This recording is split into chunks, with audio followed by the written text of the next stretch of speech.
तारीख को सुबह 8 बजे मॉर्निंग वॉक से लौट रही महिला के गले से सोने की चेन और मंगलसूत्र टूटने की घटना घटी। अंबरनाथ पुलिस स्टेशन में इस घटना का गुना दर्ज किया गया। इस मामले में अंबरनाथ पुलिस ने 2 आरोपियों को गिरफ्तार किया है।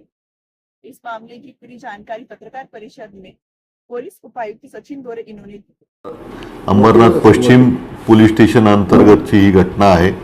यामध्ये दिनांक 2 तारखेला चेन स्नॅचिंगचा गुन्हा घडला होता। यामध्ये अंबरनाथ पश्चिम पोलीस स्टेशनचे प्रभारी श्री शिंदे, त्यानंतर एपीआय काजारी, गवळी आणि सूर्यवंशी असे यात तपास करत होते।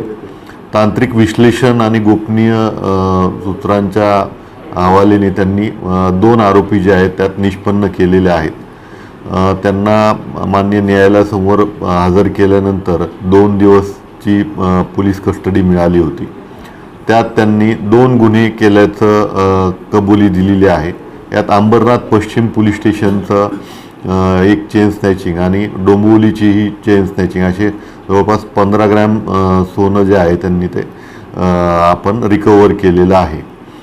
त्यांचे आणखी त्यामध्ये काही गुन्हे आहेत का या अनुषंगाने आणखी आपण PCR वाढवून घेत आहोत।